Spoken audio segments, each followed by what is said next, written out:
Welcome, ladies and gentlemen. This is the Binch Bros Podcast Special Edition, where we talk about E3. My name is Keo, and I am also here joined today with June, E3 2017.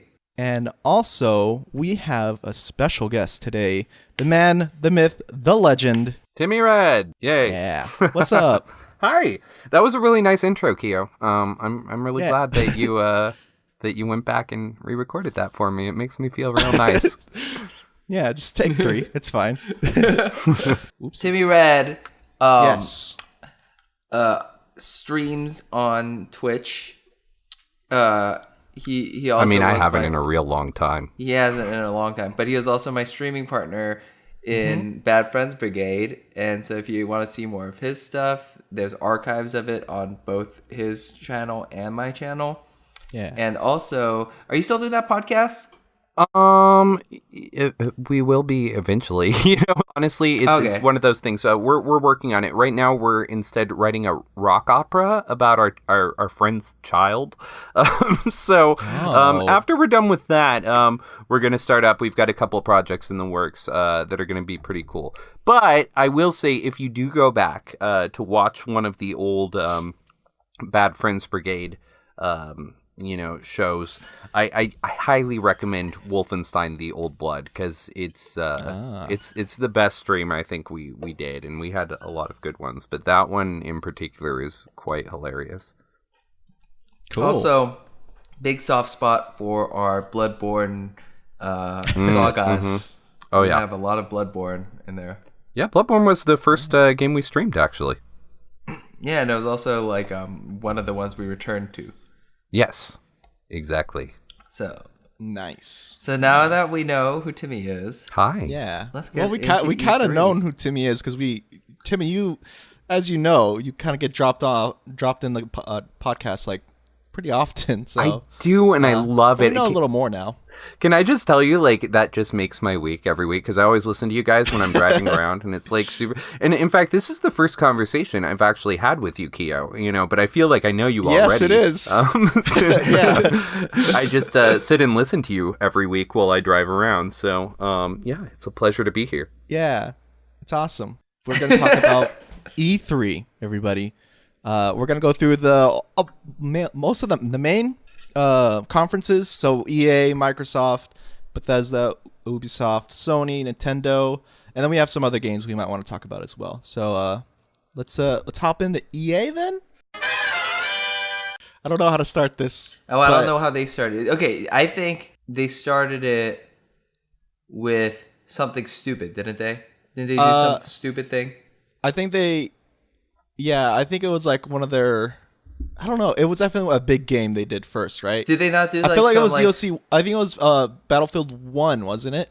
Didn't they start with that? No, didn't they do some like? Am I wrong? Did they not bite like the Sony musical open? They had the drummers. That's what they did. They had the weird drummers. Oh damn! Do you remember the the NFL drummers that were super low? Like oh the my gosh. sound. Honestly, was super low? I think I saw. But I think I just skipped straight to like the conversations or was like pretty the beginning. They were their levels were really low, so it like made it really awkward. Yeah, to see these people drumming. I think out of all the I wrote this in the Google Docs that we're using, but I think EA is probably the cringiest one that I've seen, because it just those like no one actually liked going into. It seemed like they didn't wanted to be there, and they weren't like active or lively, especially when Battlefront 2 came around. And then I don't know. Let's start with. I guess the Battlefield one.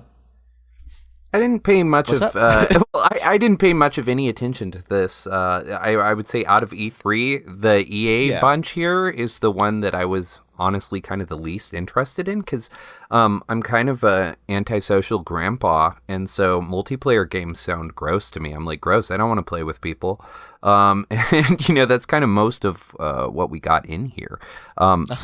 So I'm very interested to hear your guys' take on those, just because I know you guys actually like playing with other people.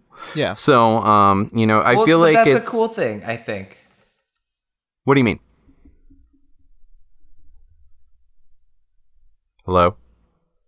Did I just cut out completely? Well, I think we play with like the same people. Oh, I just had you guys cut out. There we are. Okay. I heard that you... Yeah. Well, I think so you're like delayed a lot. So I think like it'd match up when I spoke. But yeah, we usually don't play with like people online. We usually just play with the same people, like me, June, like just to name a few: Justin, Jingle, Saul, Erica, sister. Actually, that's not a few. That's basically all of them. I don't know why I named them all. But yeah, we just play with them. I mean, I sometimes go on like comp chat or whatever, but. Well, I do have something to say about that, what Timmy said about multiplayer and EA's conference specifically. That's interesting, is that a lot of these games are multiplayer, but EA's focus was on the single player like aspect of these games, which I find fascinating. Like, okay, Battlefront 2 has like a story campaign that they're very much focusing on. Finally, in fact, right? Like to the I point might where like to play that then.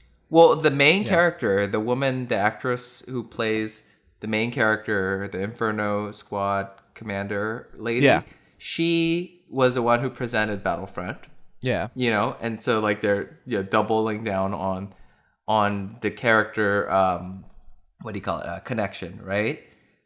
She is the one who announced all the things about Battlefront. All the sports games, FIFA, NBA, I think, Madden for sure, Need for Speed even, like they all had their single player campaigns, like was like the focus. They would show like these cutscenes, like it's kind of like because FIFA did it last year and this year they're doing it again, and all these other sports ones are doing it.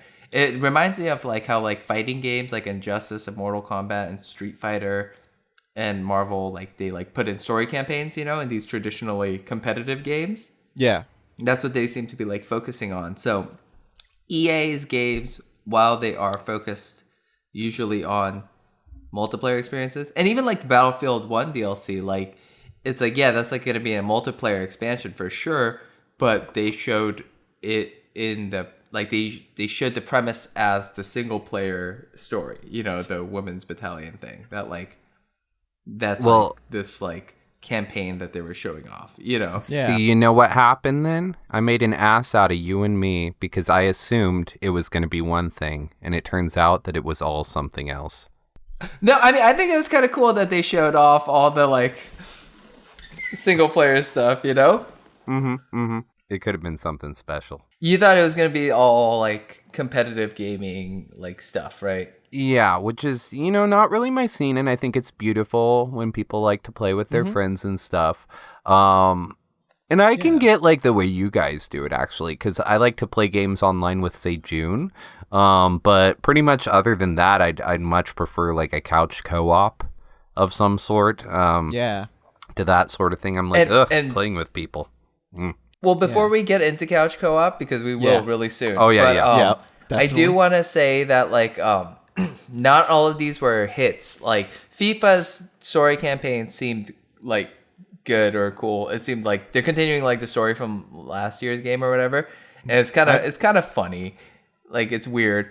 But, like, I'm going to be honest, I didn't even know there was a story mode that even continued from, like, FIFA. Yeah, they have this actor. Previously. And so, like, he's the character you play as, and like they're continuing his story from last game. So it's like, it's funny. It's like the joke was like, this guy scored 1 million goals in his short career because, all the players who, it's like this weird, anyway, weird jokes. But the Need for Speed. Wait, was it Need for Speed? One of the games had a really weird one. Like Need for Speed looked bad. They kept like slowing, like doing slow motion every time you do a takedown. Every time you do a takedown. Which, by the way, I just want to comment that like I don't know how I feel about that now, because like it's weird.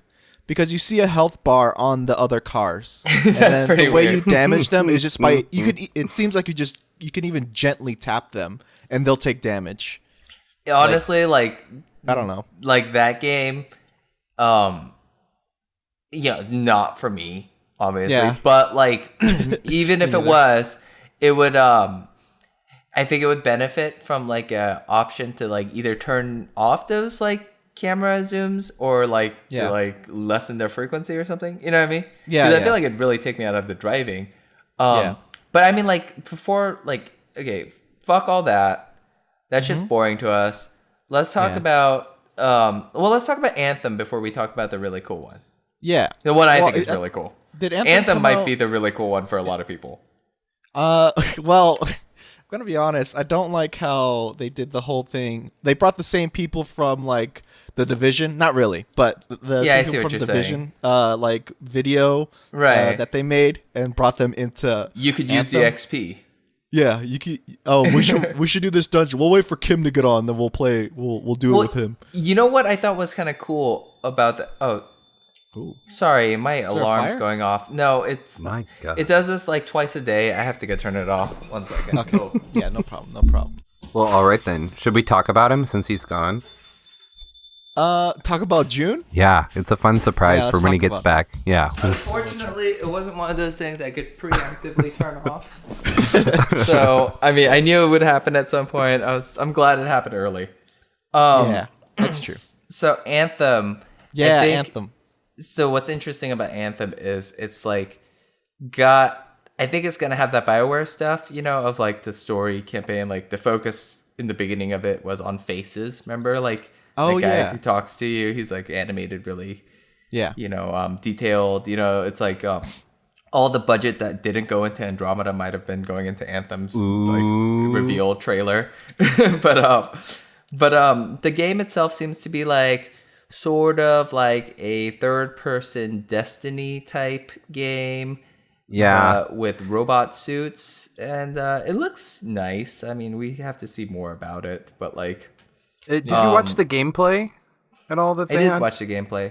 Well, just one at the press conference. Yeah, the demo thing. Yeah, right? That's what I saw too. The like rocket launchers and the like loot and like the storms. It's like they haven't shown enough for me to get excited. I'm not excited. Did you see it, Timmy? I did. Like, was there more? I did watch, just a clip that was like 8 minutes of gameplay because I was curious about it. I like the fun suit. So there's a lot, that a robot or a fun suit can get me to play. But this one just seemed kind of really uninteresting. It looked samey. It looked like it would probably play samey. And, I think especially after the year that we've had so far with all of these really fantastic games, one after another another, like a lot of these things that worked maybe like a year or two ago when they showed us are just like, yeah, okay, nice try now. It's like Minecraft now. How Minecraft used to be like, it's not hype anymore. I'm gonna say this early, and I know this might be a bit early, but honestly, sure. E3 this year, way less exciting. And you know what is exciting now after the year we had is Tokyo Game Show. I'm very excited for that because I think everything cool comes from Japan now. Like the past couple games, which I haven't even played yet, and I cannot wait to play it since I'm done with Persona. I would think that would be pretty hype. So, but I mean, let's talk about the really cool game from EA, A Way Out by Hazelight. Yeah. That's the guy, Joseph Fares, right? He did Brothers, A Tale of Two Sons, which is a fantastic game. Yeah, love that game. And he's like a movie director. He's like a movie director in Sweden. And is he? He was, and he became, he got involved in games, and he just loved games, and he What's made his Brothers. name? I think that was his first game. Joseph, like Josef, Fares, Fares, and he kind of looks like that guy from A Way Out, I think, but the one with the mutton chop. That's what I was saying he too. does. I was like, what? Well, he looks exactly Not almost exactly, but no, he not seems really similar, exactly. yeah. But there's like some features that you could tell. Like it's kind of him. But I'm really excited to play this game because this game is an entirely co-op experience. It's like I just want to quickly say that I think it's as a person that likes his screen, I kind of don't like it just because of that fact, because I'm missing like a lot more pixels that I could have gotten. But I do like the whole couch, like the local multiplayer type thing. Did you notice that the screens? Most co-op games have a set, like most local co-op split screen experiences. Yeah. The screen is split evenly at all times. Yeah. This Yeah. game doesn't seem to do that. It seems Yeah, to like it seems dynamically like- change. Yeah, when there's like a cutscene on one side, it will expand, right? And then I think that's really cool. I think that is cool. That is cool. It's just I as a person that like likes the whole screen, I am kind of like I'm not encouraged to play it, I guess. Well, but that again, was the thing I had a question with. Like, you know how they were showing off the local multiplayer Yeah. in the E3 demo? Because that's what Hazelight is focusing on. Yeah. They want it to be like a local... Like, they said you could play it online, but we want if to you do want, it local. yeah, But- it's cool. I like that. What I wonder is, if I play it online, will I have a full screen, or will I think still have You that? will have the I think split you'll screen. still have the split screen. Yeah, you That's for cool. sure do. I think that's cool. That's their, like, intention. That's what they want. Yeah. Which is I think that's something pretty that cool. I think, Kyo, that game might even end up being not as much of an issue for you, because this is a game that's designed from the ground up to be played this way. So I'm sure they're like probably taking that stuff into consideration and are going to be doing some interesting things with it. Like Brothers was a really interesting game. But, because the thing that comes to mind is Sejun and I once tried to play one of the Marvel Lego games on a whim. I think it was like $5 or something, so he bought it, and we were playing it where it turned into these split screens if we got too far away from each other, and it was driving Sejun insane. Yeah. So That's a bad way to do it, I think. Yeah, I think in this it seems really interesting and really kind of dynamic. And, the thing is, I love a good split screen. Immediately I think of like De Palma, like old De Palma movies. He was a master of the split screen. I love the use of it in Carrie and in Phantom of the Paradise, especially. I think that movie uses split screen so well. If you got a good split screen and you're using it really artfully in a cinematic way, then that gets me It will pay out pretty all much, right? jovial. Yeah. Yeah. Well, it's like, and he's a film director, so he's like about, like, if you played Brothers, have you played Brothers? No, have not. We should do it for the podcast sometime. It's really great. Yeah. Oh, yeah. It's interesting because that game is you don't have a controllable camera. It's like isometric, right? Mm-hmm. But you could tell that it's Timmy didn't know this, but it's a film director who made that, and like you can kind of tell because it's like he wants specific shots that he wants to show you, and I'm sure Yeah. A Way Out's gonna play out like that. It feels like a movie. That trailer, Yeah, like, it does. It really does. but like yeah. in a good way, not like in a Uncharted way. Does that make sense? Yeah. Like it feels like I a think cool I get it. drama, like that Yeah. I want to see play out. I like that, like when someone's in a cutscene, someone else isn't in a cutscene. Yeah. That's really interesting. I think that it's cool too, because like I remember when like me and Justin we played like Diablo once a couple times, and that's not split screen, but the whole idea with the whole like you can't go in a certain direction away from each other, and if you do, you'll be teleported or whatever. It does seem like in this game you could do basically anything, and it seems like it's running like almost technically kind of two separate games. Yeah, I but think you guys it's- are in the same area. I think it's gonna pretty be cool. instance. Like my predictions for this game is it's gonna be instanced off. You're gonna have two separate paths that like each character is supposed to go down. Yeah.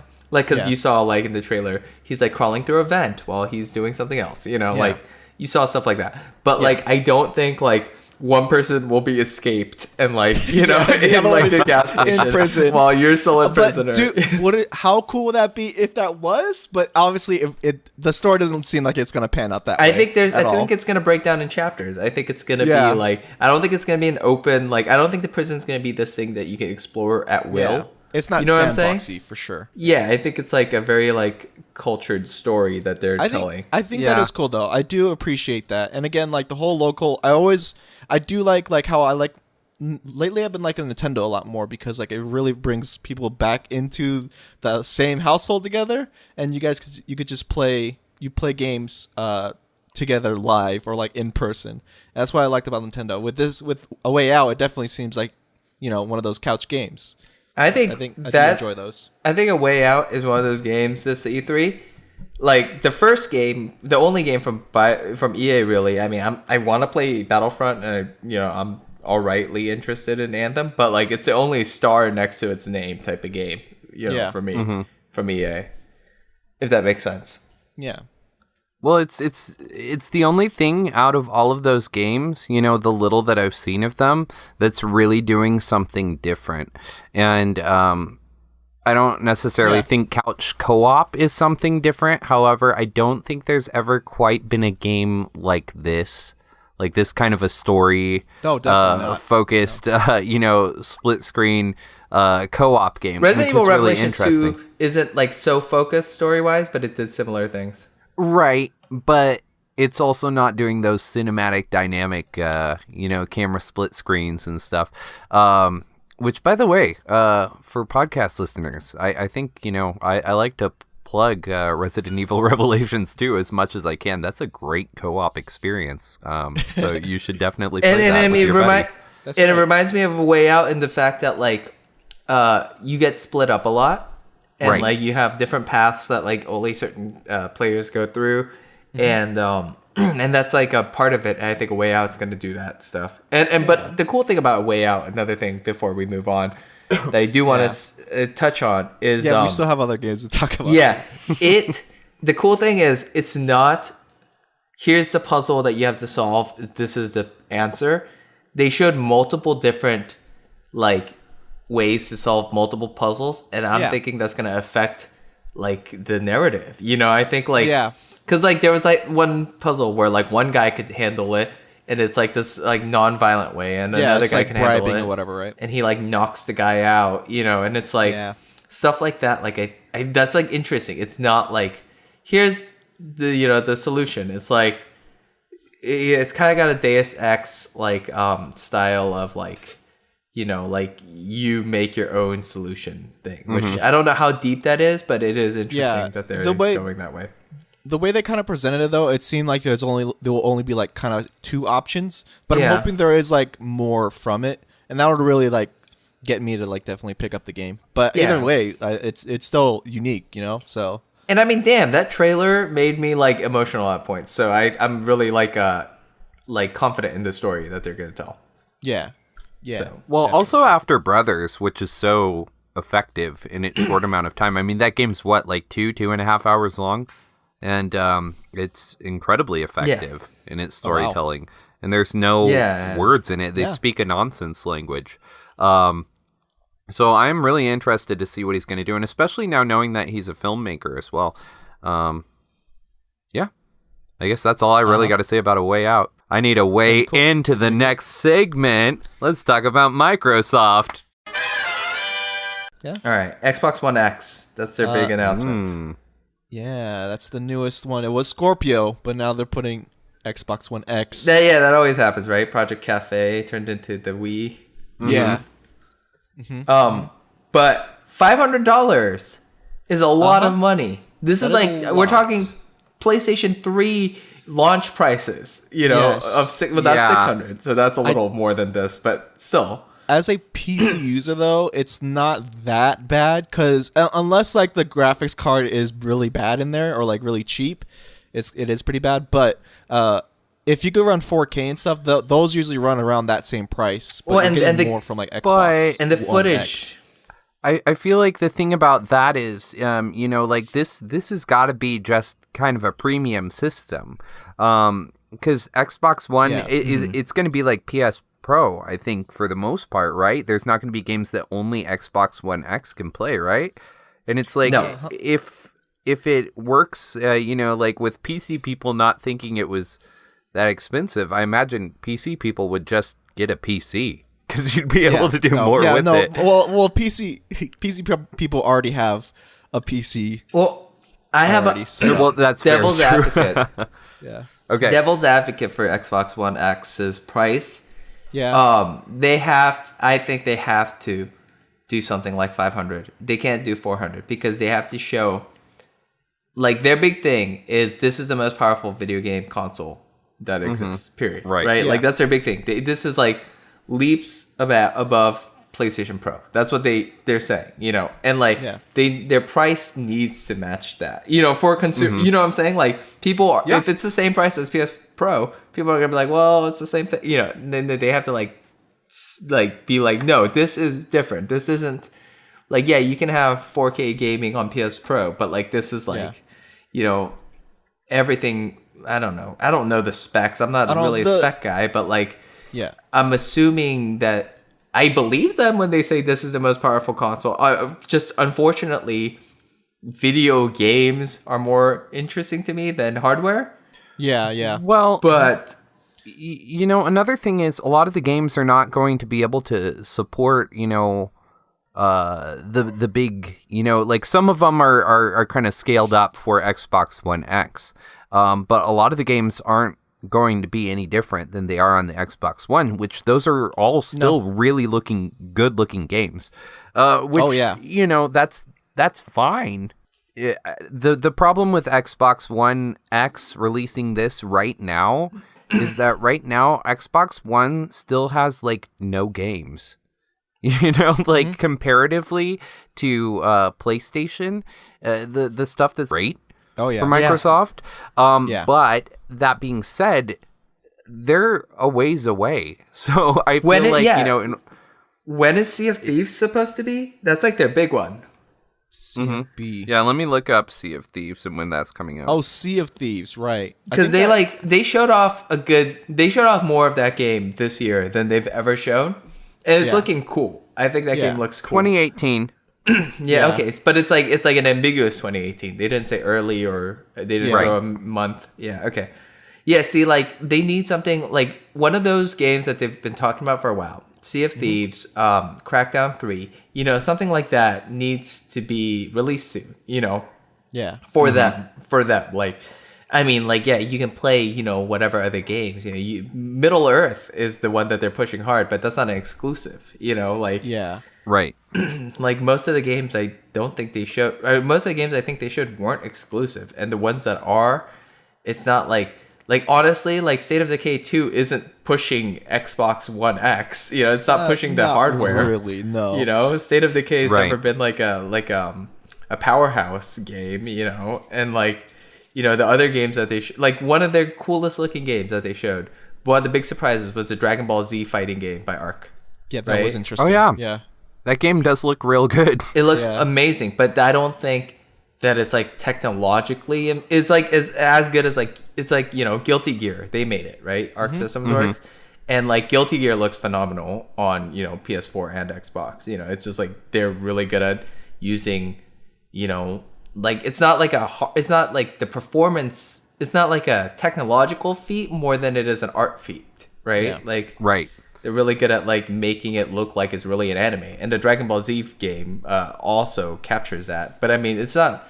You're still not selling me on the console. Yeah, you know what I no. mean? With stuff like that. See, the only thing, to me, the only thing with the console or Xbox One X and like the PS4 Pro is that it does seem that like on Xbox One X you could have 4K and 60 frames per second. With PS4 Pro right now, you can only choose between having really high graphics or really high frame rate. Yeah, I know. Yeah, for sure. But that's like the only thing I see it having going for it.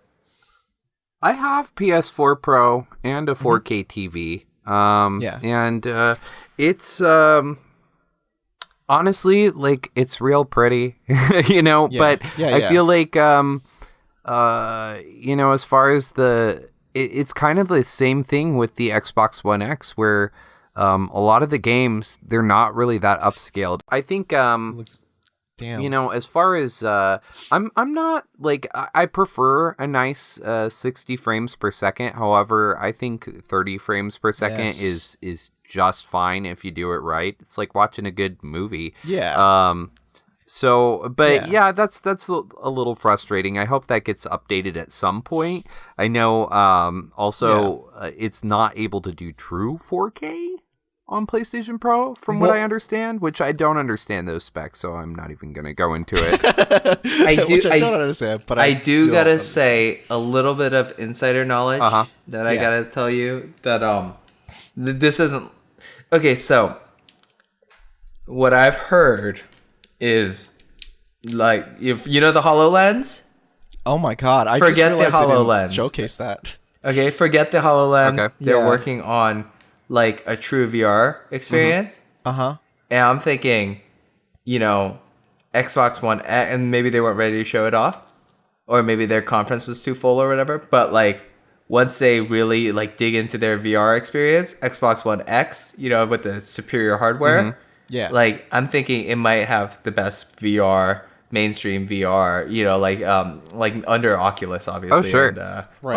Vive, but like console VR. It's gonna, probably blow Sony out of the water, Yeah. because it's like Well, all the way it's running. there's not really like a killer app game on VR that I Yeah, and that's what I'm really I'm not. I thinking. think Like, on don't they any have of a them, partnership though. with Oculus? They do. So like, I'm thinking like most of those Oculus games might get ported. Mm-hmm. Like this is just like hearsay and speculation on my end, but I'm Right. thinking like we're gonna get a lot of those like big experiences on Right. Xbox. I don't think you're wrong. I think a lot of that that makes perfect sense that it would happen. But after, and I was someone that bought into the hype and got my PlayStation VR. Yeah. It's very cool. It's definite, but Yeah. I pretty much use it for like party tricks now. Like, oh, you've never seen this? Like, Yup. come like, go into the Yup. ocean and get attacked by a shark, right? Yeah, there's not a lot of like genuine like single player experiences that you decide to like, okay, let me just set up all this so that way I could play this one game. And I mean, I Right. gotta say, for video games right now, VR, it's not It's not doing ready. it. Okay, We're not like re- we're not ready for VR that. is doing things like outside of video games. You Right, know, like yeah. these like cultivated experiences that people are having. Like there's a Yeah. lot of really cool stuff going on out there. But Yeah. right now in video games, in terms of interactive, like actual interactive games, not like I can mess with this light switch type thing, but like a Resident Evil 7 type of thing. Like it's not there yet, Right. And it's like I mean like. And that's the thing. It's like you're putting two HD screens in your face, that are refreshing at like 90 hertz a second or whatever, right? Like Yeah. that's Right. That's And it is super immersive. yeah, Oh, yeah. It's and definitely just is. not there yet. Yeah. well, and the fact is like that sort of experience, like our brain. What is it? Isn't it? Our brain thinks we're poisoned. If we use it, if it's too immersive and we use it for too long. You know what I mean? It's like we haven't figured out the like what do they call it? The VR poison. I think is what they call it. Like, Is it? yeah, we haven't like figured it out yet. Yeah. And like, So it could be very dangerous to like mess with like someone's mind and stuff. well, I mean, like it's like people, afraid to take a walk. Like take that first step. In that like the walk demo. Between the World Trade Centers, the tightrope. And it's like people Yeah. are afraid to take that step, even though they know they're not really there. It's like stuff like that. Like Yeah. and it's like It is really immersive because I Resident Evil 7, which I played through and loved it. I decided I was going to try it in VR because Yeah. why not? Yeah, I yeah. played it all through regular. That game's so much fun, not very scary until you put on VR, and then it's a goddamn nightmare. Like that game is far too scary in VR. yeah, and the thing is, they even lower the like resolution quality for that. Like isn't lighting and stuff like everything's like lowered for VR because it has to run it. Thing. On the PS Pro, it definitely gives a boost to the PlayStation VR because I got my VR when I had the original PS4, And then I sold my PS4 and got PS4 Pro, yada yada yada. But it is absolutely noticeable. Oh wow. The difference in quality from the PS4 Pro to the PS Plus. But yeah, the only game that I would constantly play on the VR just by myself is Thumper, and there's really not much to that game. It's just a fun little rhythm game. But yeah, the horror games are so scary. Brookhaven Experiment, or I think that's what it's called, Brookhaven Experiment. Essentially, you're just kind of playing Space Invaders, because you're in one spot, you've got all your bags around you, and they have zombies running at you from every angle, and you have to shoot them. And that game's terrifying, just because, you know, they have the 3D sound on, and all of a sudden you've got this gigantic thing coming at your face. And even though it looks like stupid pixely monster thing, when it's right there in front of you, horrifying. Like you said, your brain is poisoned. That's all. Sorry, rant. Let's just shoot through this Microsoft stuff. I don't really have too much to say about Deep Rock Galactic. Okay. Do you know what that game is? Metro looks good. Metro? I don't. You know, I got the other two Metro games, so they haven't really. Neither of them really sold me. Is this the dwarf game? Deep Rock Galactic is, I think, I don't remember what that is. Metro is the one where you're on the. Metro does look cool because of the train thing. That's the interesting thing. I just love the freaking cinematic for that. I love the music for it, and I just love the way that it felt as I was watching it. Oh yeah, it was playing the 28 Days Later. That song. Yeah, that was. You know what? Honestly, I'm gonna tell you right now. I love that song. That took me out of it. I was like, did it? That's a song associated, not even associated. It is made for a movie. It is. Right. I had that same reaction, and I was like, "Oh, I it's love a good this pick, song." but it's weird. I don't know. It is odd. Like remember, what's it called when Requiem for a Dream used that, and it wasn't written for Requiem for a Dream, but it became so ingrained in the culture for that movie that it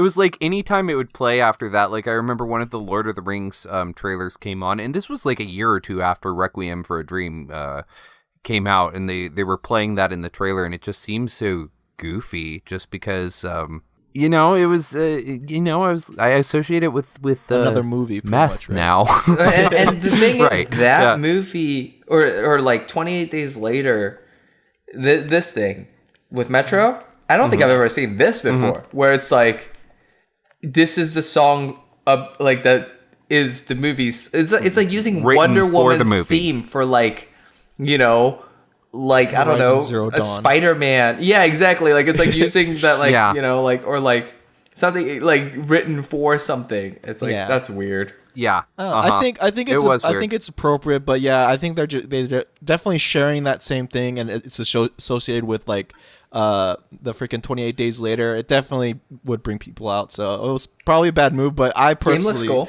did like it. I did.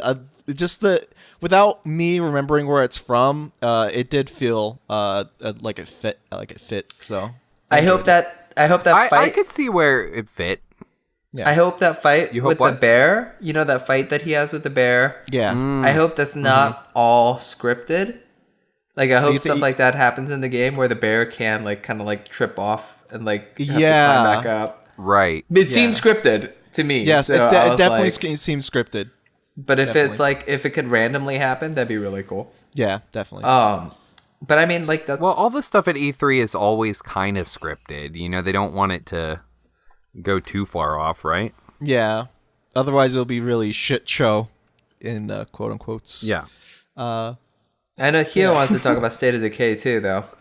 Talk about it. I haven't played the first one. I'm gonna be honest, but I do like how it's. I don't know. It's weird. There's a lot of. That is not a lot, but there is a few zombie games that we're seeing in all of E3. And it's weird how I felt like I was done with zombie games, but State of Decay comes out and I'm like, oh, you know what? this is kind of cool. Well, that hits all your marks. It's like crafting, survival. Yeah, there is like crafting, survival kind of. Like there's areas where you it seems like you could build things and build specific things for like what you need or whatever, like a cooking station or like a weaponry station or something like that, which seems pretty cool. And that definitely hits one of my marks. It seems like an open world game ish type thing. Yeah, But I think the first one was too. State of Decay like has a story to it, right? Like the first Not one. really.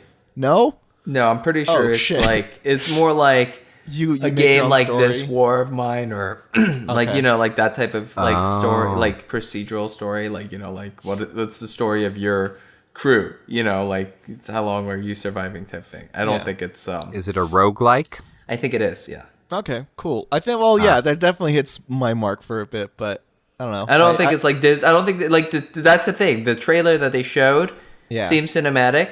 Yep. But like they were talking about gameplay elements. Like I think betrayal Were is they? a big theme. Oh, yeah, like you right, can right, betray right. people for your for their like zombie medication. You can help people. Oh, that's right, You they can give up did. your like medication. But I think that's not like you won't get a cutscene for that. I think it's Yeah. like you're playing with someone online, they're bitten, they ask you for help. online? Yeah. I thought all these were NPCs. No, I'm pretty sure State of Decay is a co-op like multiplayer experience. Oh, Yeah, I thought that was a like fully multiplayer game. Yeah. okay. This changes everything now.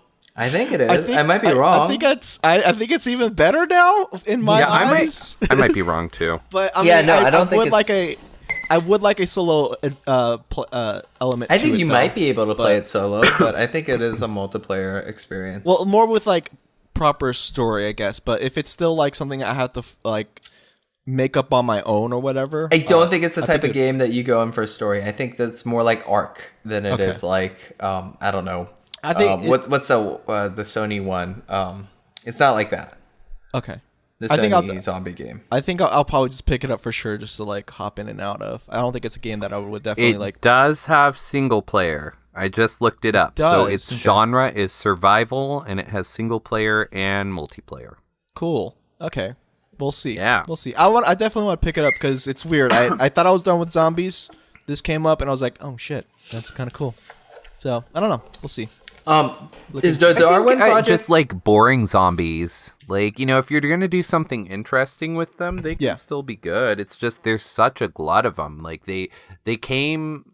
Like zombies were a special treat for so long, and Yeah. then I feel like it kind of started like rising around the time of the first Resident Evil. People started really liking them again, and it Yeah. peaked with Shaun of the Dead, and then after Shaun of the Dead, which is went down. so good, Yeah, it's really good. Well, it's just we got so overblown with Yeah. everyone had What a was it? zombie thing, and Daisy, like half of them.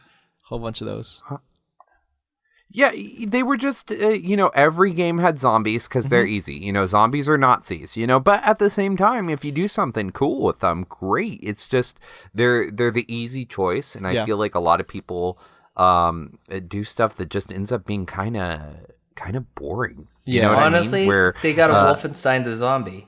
They gotta bring it yeah, back. they got a Wolfenstein the no, zombie. because like Wolfenstein did for Nazis what like nothing's really done for zombies yet. I totally agree with you. Absolutely. Like, yeah, I like Wolfenstein killing was Nazis fantastic. I was over Yay. killing Nazis. I was like, I'm bored. I don't want to keep fighting Nazis all the time. And then now I'm like, I can't wait to go kill these Nazis. Like, Yeah. I mean, okay. So Microsoft had the Darwin Project, which was Yes. this competitive Overwatch style. I don't know. Hunger Games type thing. Hunger Games, but Yeah. art style is kind of like Overwatch, but the characters aren't that cool. No, the art style like- looked more like TF2 than like. Yeah, you know what I mean. That Overwatch, cartoon, Yeah. like not hyper realistic. And they had a shoutcast, like an actor shoutcaster. Yes. That was Yes. weird. That was man. definitely weird. Wasn't feeling that at all. Yeah, it did not work for me. Like, even less than those games usually work for me. Yeah. That worked for me, because honestly, I actually like, watched it. you were I saying- watched it on accident. You were saying that zombies are played out.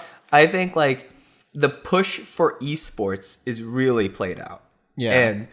And it's happening everywhere, and it won't stop. And I think a lot of these competitive gaming is cool, but the way they're pushing it, a lot of them don't do it right. Like Star Yeah. Wars didn't do it right in EA, and Darwin Project didn't do it right for Microsoft. You know, I think there might have been one later that we might talk about that I think might have done it right, but like Darwin Project is definitely a nothing, you know. It's it's. I feel like the thing too is like I think we're also going to the era where it's like Hunger Games esque type thing. How we had like a zombie overhaul or whatever. I think Hunger Games like type games are like in now because of the whole like because we have the Darwin Project, right? And then we have another game called Battlegrounds, Unknown Player Grounds, Battlegrounds, or something like that. I think that's I think that's one of the other ones that are like popping up similar to Darwin Project, and I feel like we're gonna see more games that are like that as well. But I think that's it for Darwin Project. Yeah, I think Yeah. Nobody just likes Hunger it. Games. Hunger Games game. Dragon Ball Z though. I I mean, let me just say, as the resident lover of fighting games, I love this sort of 3D fighter. I mean, don't get me wrong, I like Tekken and I like, stuff like that. And, Injustice, whatever. But I like these like 2D, like using 3D models in a way to convey like 2D animation, but like in a way that they couldn't have done before. Yeah. That's really cool to me. Guilty Gear does it great. Dragon Ball Z Fighter Z seems really like on the same path. Honestly, like Dragon Ball Z as a franchise isn't like my favorite, but I'm excited for I'm excited for what this could mean. Like, are we ever gonna get like a Yu Yu Hakusho fighting game by Arc? Or what I mean? Like I want more. Maybe. I feel like that time has passed though for Yu Yu Hakusho, unfortunately. Or Hunter x Hunter or something. You know what I mean? Like I would like that game. I think there's a lot of like shonen shows that can benefit from this treatment. Oh, absolutely. I think the only reason why Dragon Ball Z keeps coming up, I think, is only because like it's a favorite, and like the only way for like Yu Yu Hakusho or like Hunter x Hunter to get up there is if they get hype. Because right now it's still Dragon Ball Z. We got Dragon Ball. What is it? The newest one. Super.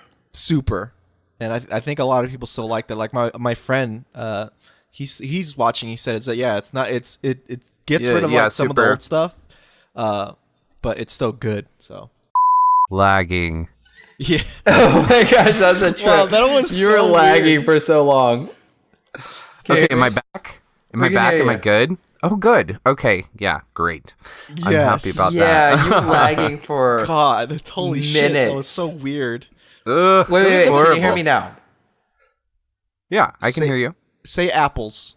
Apples. Okay, yeah. Okay, yeah, because for back. a minute you were can you hear me now as we're like coming in. They were like 10 seconds behind. Like we heard everything everything come back into This is what happens. You time. go, the thing about I honestly, fun. I kind of wish that we have that recording, but it's not going to come out that way. Just because it would sound very interesting for other people to hear, but only just for that time, I think. Okay. All right. Well, maybe it'll work. Maybe it'll be like a revolution. Anyways, what I was saying though is that Dragon Ball Z. Yeah, Dragon Ball Z was a breakout hit. Oh my god. Oh my god. Oh god, I am tripping out. Yeah, say apples again. That was crazy. Like all of it caught up at once because it slowed down so hard. and then it all caught up at once. I just want to I want to say it right now that we are having issues with Timmy's connection. For some reason, he does disconnect after a while. So if you guys hear us, if I don't edit it out or whatever, and you hear us like freaking out or whatever, It might be a lot to edit out. yeah, there's gonna be a lot. It's like If it gets choppy and weird, that's cool. Whatever. I like it. I live in the South. This way people can feel sad for me and the fact that this is the best internet I can get out here.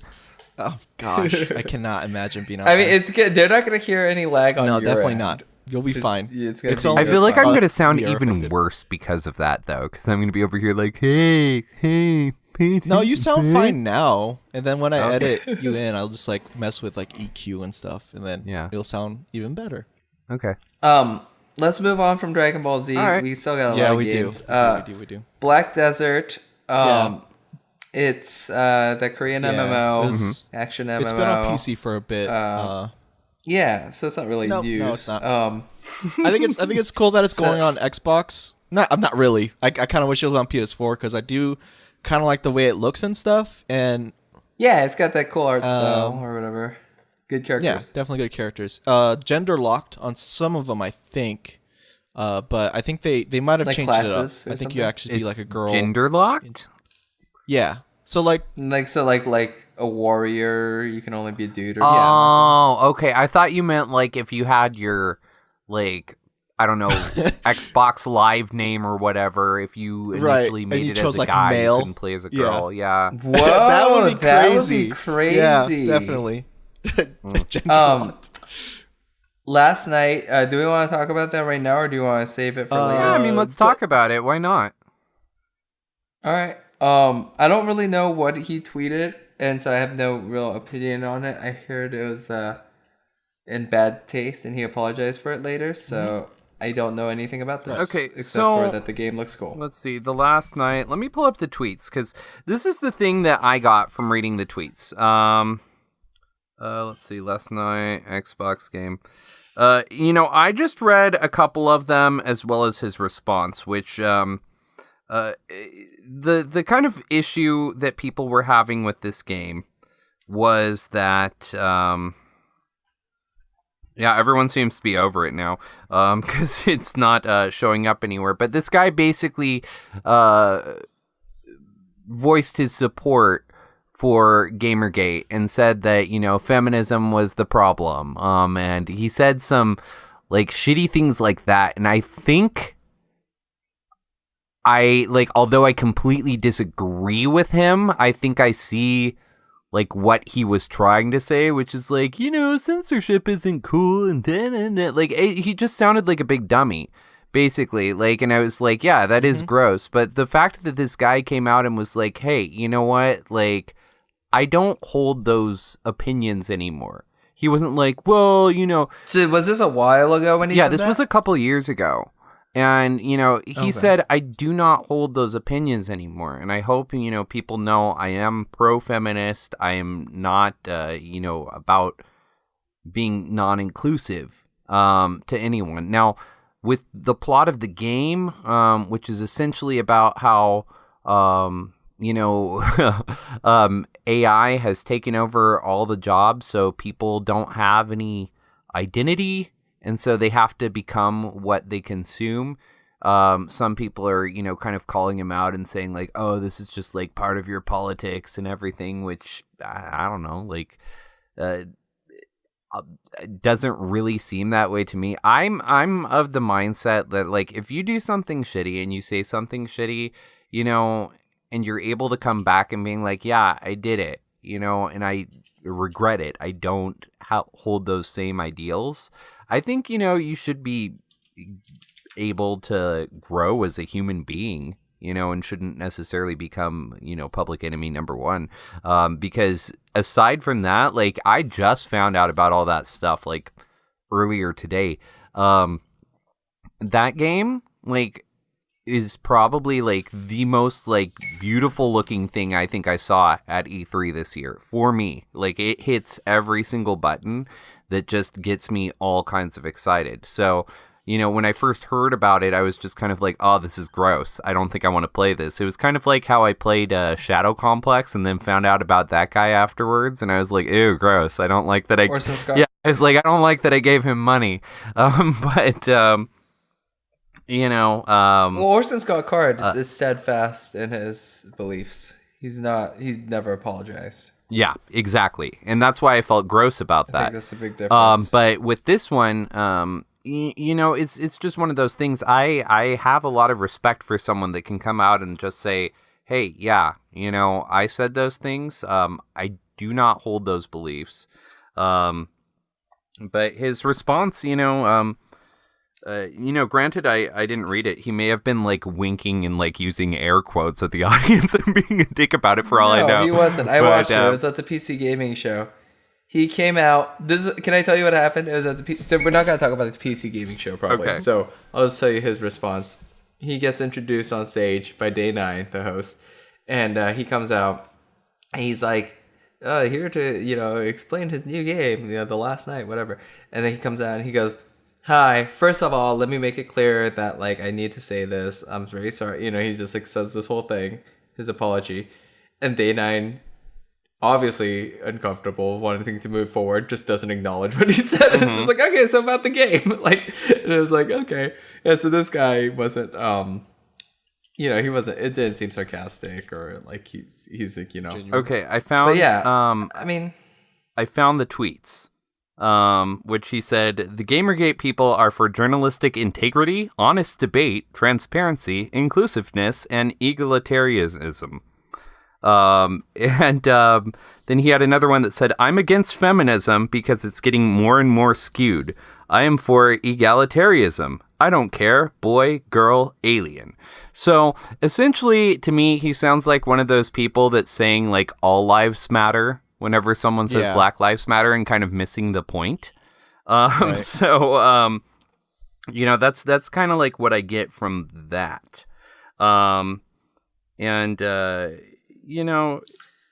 He said in here, his response on the tweets was controversy time. That's fine. Let's talk about it because it's important. I completely stand for equality and inclusiveness. In no way is the last night a game against feminism or any form of equality. A lot of things changed for me these last years. The fictional setting of the game does challenge techno-social progress as a whole, but certainly not trying to promote regressive ideas. Mm-hmm. So, that was his response to it, at least through the tweets. And he also says, I want to apologize for those earlier tweets. They don't in any way represent where I am today or what the last night will be about. Yeah, and I mean, I think it is tough to, like, what's your, like... It's really hard to, like, stop being, like, burned by the... Like, like, the public, They're harsh. Trials or whatever, right? Mm-hmm. The public, I don't want to say lynch mob, but, like, like, there's this, like, attitude of, like, this person's bad, let's shame them, Mm-hmm. right? And it's, like... And I think, I mean, that's not always bad. I think some people deserve to be shamed, but like I do think this is a really big conversation that we can get into, but like I do think that like just without no opinion necessarily on what he said or like about that stuff, I do think that like that happens a lot, and we're kind of maybe seeing some of that here too. Mm-hmm. Mm-hmm.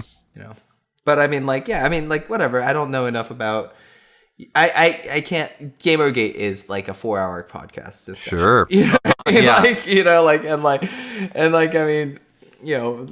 not to mention like everything else. And like honestly, I haven't even heard this guy speak except for that one time and just these tweets. So like, I'm taking it as its own thing. This is just gonna be that game that has this unfortunate little black mark on it, but. Hopefully, if everyone's intentions are good and people can move on, hopefully it comes out and is a good game. Because hopefully all games are good games. It's gorgeous. Like it is one of the most stunning uses of pixel art I've seen. It looks very beautiful. It kind of mixes pixel art with like 3D, doesn't it? Like in the background. It does. It's like it's high definition lighting and stuff like that, right? Yeah, like, it looks cool.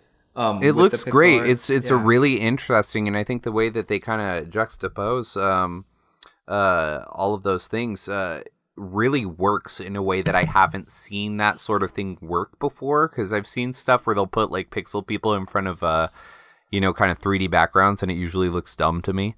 But this one it looks really absolutely stunning. I've never seen it used this well before. Yeah.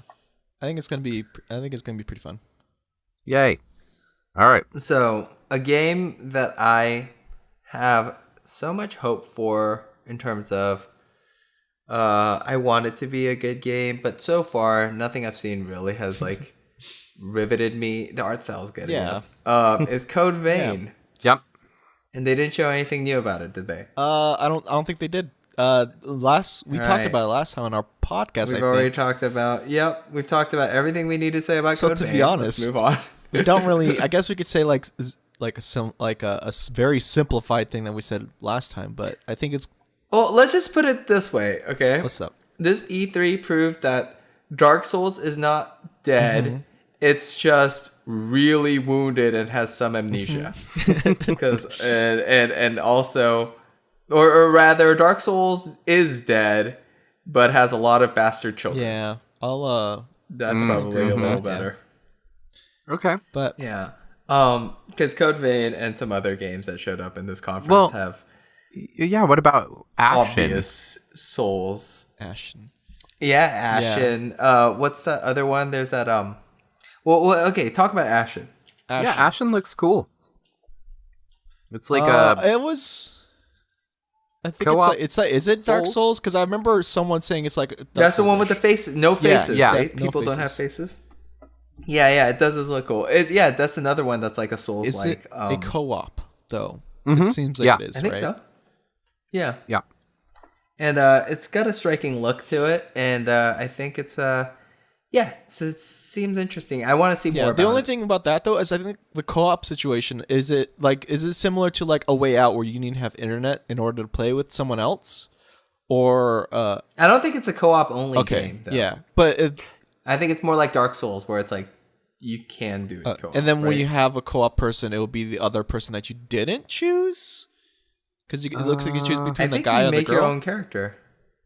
No, I think you make your own character in Ashen, don't Yeah, you? I'm pretty sure. That's, I think you do. I guess all I really know about it is that nice little trailer that they put out, and it looked like something that I might like to play one day. I really don't have anything more to say about it. Yeah, it looks like a silent storytelling type thing, which I enjoy as well. It really like focuses like you have to like really be good at conveying things without saying like words to tell a story, and if it can convey that, I think it's gonna be a really good game.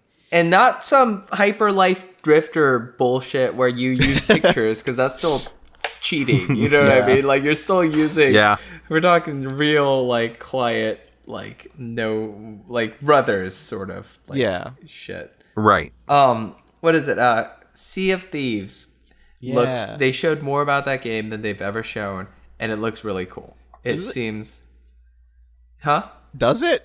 You don't think so? I think it looks alright, right? But like I think it looks just rad. the graphics, the way the graphics look, it looks like a little outdated to me. So it's not like going for high end look. Yeah, definitely. Yeah. It's like if you compare it next to Skull and Bones, the Ubisoft pirate game, it isn't hyper realistic, which honestly I like that compared. I like A Way Out also we didn't mention isn't hyper realistic. I like that. I like stylized. And the cool thing about Sea of Thieves is it is this multiplayer like just world game where you're just out there doing things. It's not a competitive game where you're like trying to get points.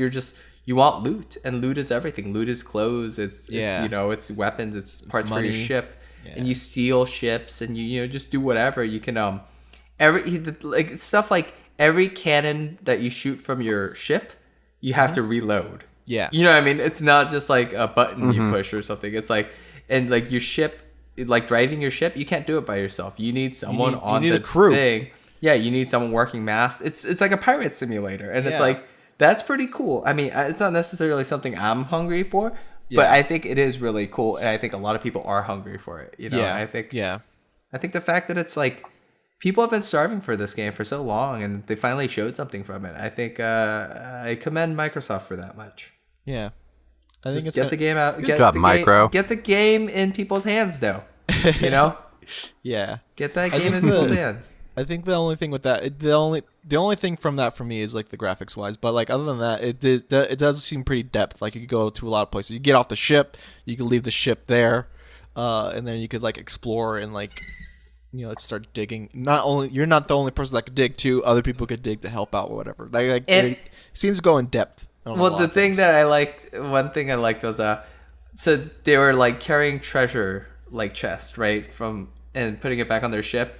I guess people who played it, they were like, okay, so where do I put the treasure chest? And they're like, anywhere, like whatever, just get out. Like, you know, it's like you just put it on the deck of your ship, or you could put it down below. You can attack other ships, and it's not like instances or anything. It's like all real, you know, and like you can shoot yourself out of a cannonball or out of a cannon onto an island or onto other ships. Like, I like all that stuff. That's fun. Yeah. Crackdown 3, did they show any more of that game?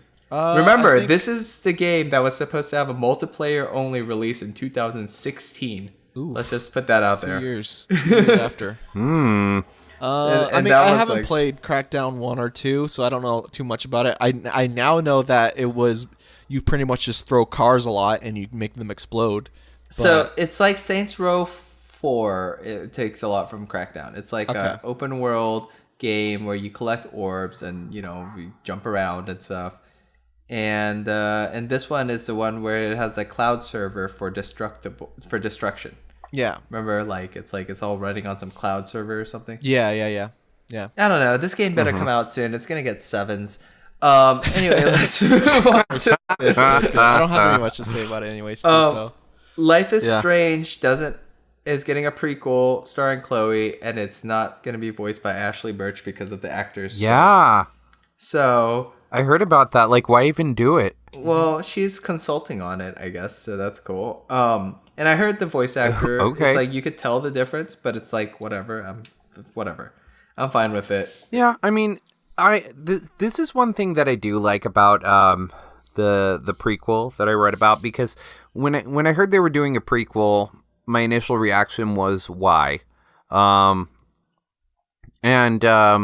know, because I would more rather see like an anthology type series for Life is Strange, just period. That's just me personally. But one thing I heard about it that I did think was interesting is it doesn't have any of those supernatural elements in it. Right. Which makes sense because, you know, Max the girl who's or Chloe doesn't have powers. Exactly. Yeah, Chloe doesn't have powers. Big thing about this game, it's not being made by Don't Nod. They are working on, you know, that game Vampire, but they're also working on, to my knowledge, a true sequel to Life is Strange. So this is a mini prequel, 3 episodes. Life is Strange, I think, was like 5 or 6. 6, I think. So it's like a Michonne. Yeah, exactly. It's like a little, you know, whetting your appetite. Something. Yeah. And I like Chloe, so I would like to see her before she's, you know, the punk rock, you know, over it all person. You know, I want to see how she gets there. And I mean, like, maybe it's going to be bad. Honestly, some of the writing, I like Life is Strange a lot. That game's got some funny takes on teenage youthfulness. And I honestly think you can only kind of go up from that. You know, so I'm thinking that Life is Strange. Yeah, it definitely turns into like bad, like Joss Whedon light at times. Yes, but it is. Life is Strange before this storm is probably gonna be like, I don't know, like better than like it's not gonna be worse than that in some ways. Yeah. I haven't played Life is Strange in the beginning, so I can't really say much about it. So you haven't? It's free on PlayStation Plus this month. I've been having it ever since it came out, so I mean it's my fault. Okay. So, but I've been meaning to play it. I've been meaning to play it. So, I think it's Middle quite good. Earth, Shadow of War. Yes. Oh my god. I love that demo that they showed. Yeah, I was not interested really in this good. game whatsoever because I do not like the first one that much. What's that? You were like all about it when it first came out. You were. No, it's one of those games where Kinda. No. It's one of those games like Assassin's Creed where it gives me a checklist and I'll fill out your fucking checklist. I will hit 100% on it. Right. But honestly, if you give me Arkham combat and a boring open world, you're never going to break into my top 100. Right. You know what I'm saying? Right. Yeah. That's nothing.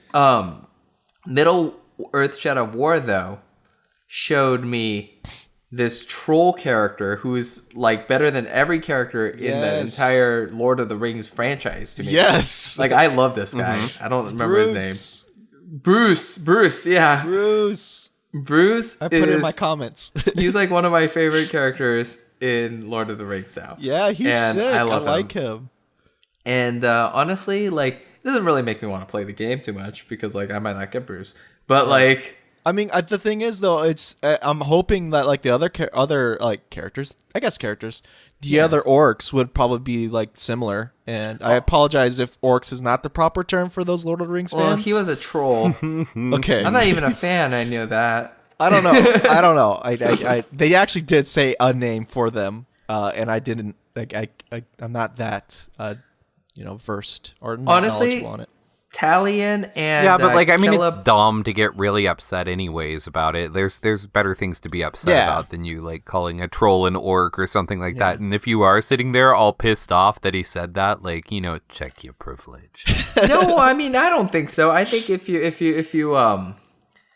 it could be insulting. You know what I mean? It's like if they like made a Sandman video game and you're playing as Dream and you're like shooting people with like sleep sand or something. It's like, I'd be like, what the fuck is this? You know what I mean? Like, I would be mad, But so I get it. I get getting pissed about not representing your franchise on something like that. Yeah, but like, and I mean, Lord of the Rings is sacred ground for like fantasy nerds. Yeah, fine. But I still think there's better things to be upset about. Yeah, I think there's better things to be upset about than video games in general. But I'm still gonna get pissed about things. But I feel like there's gonna be characters like Bruce or Bruce, I don't know, it doesn't matter. I think they'll have, some of them will have that kind of characteristic, and then there will some that have their own like character, like their own character like ways too. So like, I think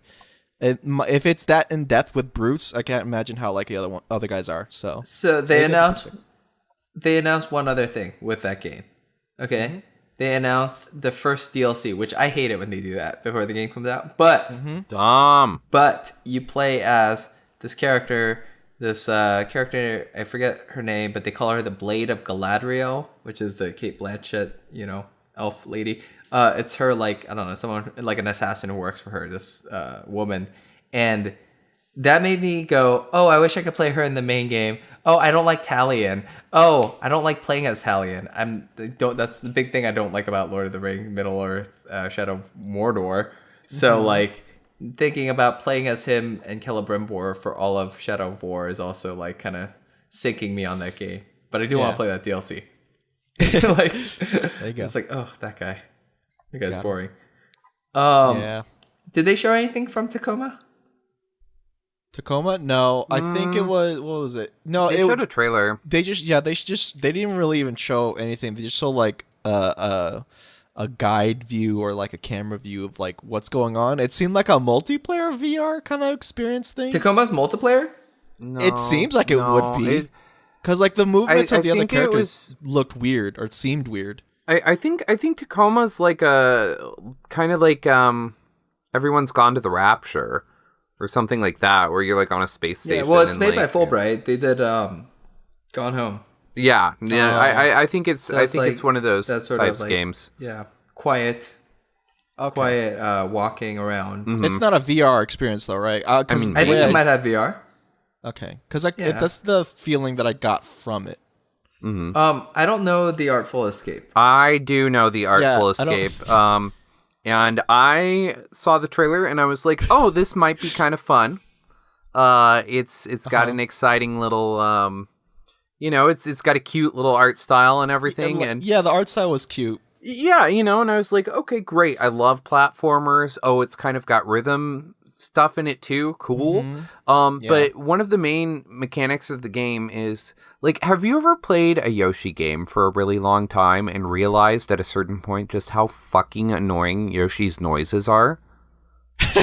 No, but I can imagine. Like every time you're like, yeah.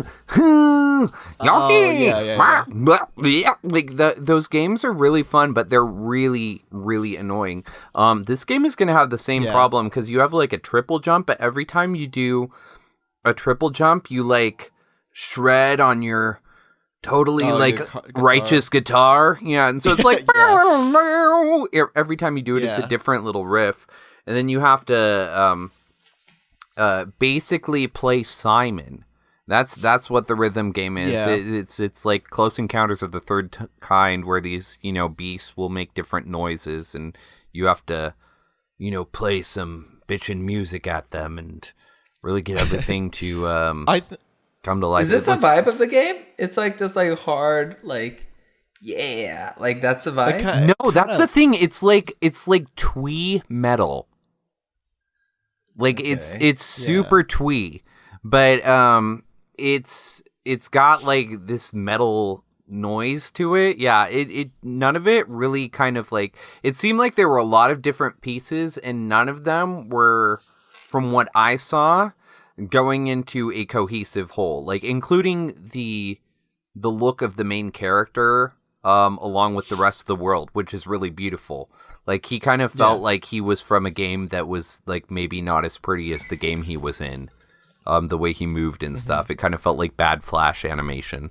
But you could have been something, Artful Escape. I hope you get better. Because right now I'm not interested. If it's a shorter game. Oh, I'm looking at what it looks like now. Mm-hmm. Yeah. I think it looks good. I think the art style, like in stills, looks good. Mm-hmm. But I think the way it moves like fucking Broken Age or something, right? Yeah. Which works fine for Broken Age. Yeah. But like with something that has, because you see in the gameplay demo, there's a lot of the camera zooming in and out and everything, and it looks really nice, and the backgrounds look absolutely gorgeous, but none of it makes sense together. Not even in a... And then it has this quirky, like, twee dialogue, too, and you get dialogue choices, and they're all like, who are you? Like, and you can choose, like, oh, I'm a lord of space and time, or I'm just me, or, they just have, like, quirky, I'm a nerdy guy with a guitar, responses that made me not interested. Sorry, I definitely had that. No, I had the same feeling too. Like it felt like a little off-putting for like seeing that kind of character, and it's just kind of takes me back off of like the whole bandwagon, which I don't even know if there was. But yeah. I mean, maybe someone's real. Maybe there's a guy out there, like some really like twee metalhead, that like this game is like the game he's been waiting game of the for. Year. Yeah, and I think that's really beautiful. Like, yes. I hope that guy's out there, and I hope he's really excited about this game because I'm not. Yeah. I would just like to point him towards Detroit Metal City, the anime. Sure. And say, enjoy that instead. Oh my gosh. Super Lucky's Tale is that one for Oculus, right? Ooh. Isn't that the VR one? Yeah. I think it could be. I think it is. Yeah, it is. And Is so the it? fact that they're announcing it without VR is weird. It looks real bad. I don't know if you watched that trailer. He looks so floaty. Like, just from watching that, I was like, I do not like the way that this game plays, probably. It's a game that was made for VR, so the fact that they're announcing it with that, like, on a system that hasn't really pushed VR yet is strange to me. Yeah. Have you played a VR platformer, though? I have. Okay, of. yeah, so you kind of get it. Like, I can see how those could be done, like, outside of VR. Like, it's kind of cool. You're just like, I don't know, God looking down upon, this little guy that runs around in platforms. So it would make sense to me that you could easily...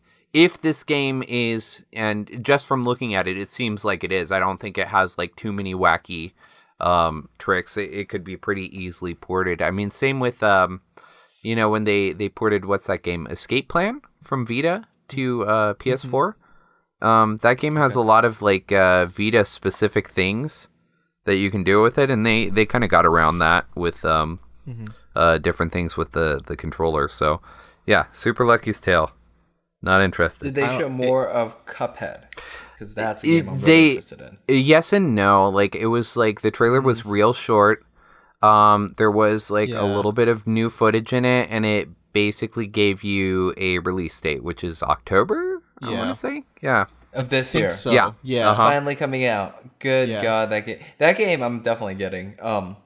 I really want to play that game. Yeah, I'd love to play that game. It looks incredible. Like, yeah, Jesus, and it's supposed to be super hard, and like, just like the animation is amazing. That like mermaid boss, dude, Jesus, like it looks so good. Can't wait to play her. Yeah, did you see it? The giant mermaid. Yeah. Shantae also has a giant mermaid. Giant mermaids are a thing sometimes. That giant mermaid looks real good in Shantae. Shantae's great, by the way. That I don't know if you guys played Half Genie Hero. I really like that series in general, but Half Genie Hero's real good. Ori, the sequel to Ori, that's a game that was really well received, the first one.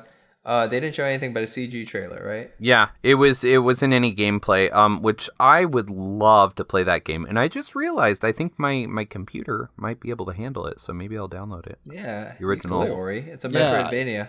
It's not really high demanding, right? Ori, the first game, right? No, but it's really pretty. Yeah. Yes, it is very. That's what I've been told. So that's part one. This is going to be part one of our E3 2017 podcast review kind of thing. Is it a review? Discussion. Yeah, session. just we're talking about the games that you've already read about. Yeah. We're going to go ahead and close it off here. Thank you for listening to Binch Bros. Timmy, do you have any plugins you want to plug in for? Nah, I'm kind of irrelevant on social media right now. I mean, you can look at my Instagram pics. I take selfies sometimes. The real Timmy Red. All right. Yeah, look at that. All right. The real Timmy Red. Yeah. All right, cool. June, any closing statements for this session? Yeah, keep an eye out for me. I am going to blow up the world. Oh, dang, girl. All right. I think I actually have something to plug in this time. This kind of just started recently, so I'm going to try doing speed runs, I guess. And one of the speed runs I'm going to try doing is Zelda Breath I'm of just the going to Wild say right speedrun. now, wow. Kyo's not going to break any world record. No, I'm just kidding. Oh my god. Yeah, you were Rude. really like while I was practicing, you said you just really brought me down. Oh, Like, damn, man. thanks, June. Kyo, I believe in I'm you. not- I believe Thank in you, too. you. Thank you. I'm gonna try doing speed runs. I'm gonna try uploading it on Twitch at twitch.tv/xkiyo. So I guess be on the lookout for that, but I'm not sure when I'm gonna start. So there you go. Thank you for listening to Binch Bros. We'll see you guys on part 2. Yeah.